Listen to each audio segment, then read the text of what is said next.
The MTA is trying again to crack down on fare evasion underground. Their latest endeavor focusing on riders who try to jump the turnstiles. Let's get right to Good Day's Briella Tomassetti. She looks at how they plan on stopping the problem, but are they really trying? Can they stop it, Briella, with this new feature? That is a good question. We're all waiting to find out, Deshani and Dan. You know, some are optimistic about the MTA taking a new and somewhat drastic approach, but you know what they say, if there's a will, there's a way, and some people will try just about anything to avoid paying that fare. You know, they can put on gloves to prevent those spikes from hitting their hands, wiggle through a loose space. You know, you just have to use your imagination, and that's why others believe this is just a waste of time and money. The MTA will be installing even more barriers in 100 additional stations. Also, bright LED lighting in every station by the end of the year. And the shameless toll evaders, fare evaders, will finally be stopped with modernized gates.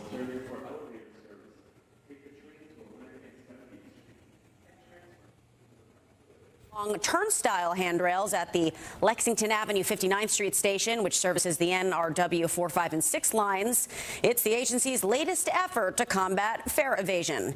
In her State of the State address, Governor Hochul announced a plan to prioritize subway safety, which will include more NYPD officers on trains and platforms, new barriers, LED lighting, and modernized fare gates at 20 stations this year, plus 20 more in 2026.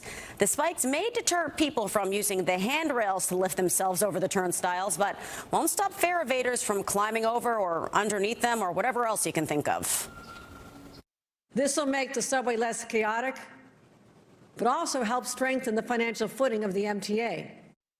Exit. Fare evasion costs the MTA about $500 million a year. In 2023, the MTA installed new gates designed to stop fare beaters, but a TikTok hack shows that those electric doors can easily be activated by simply swiping your hand over the exit sensor, and those aren't the only fees people are avoiding. Last week, city officials announced a proposal aimed at penalizing drivers who evade the new congestion pricing tolls by covering their plates with plastic, glass, dirt, or even bike racks to prevent gantries from reading them.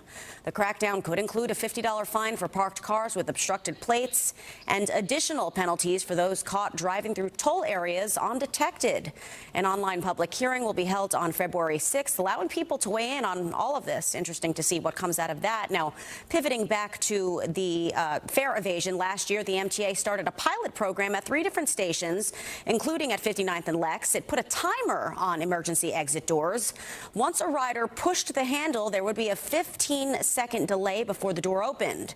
The agency studied that and found a 38% decrease in evasion through that gate and a 7% decrease in evasion overall at those 3 stations. So we'll have to see what comes of this, Dan and Deshani.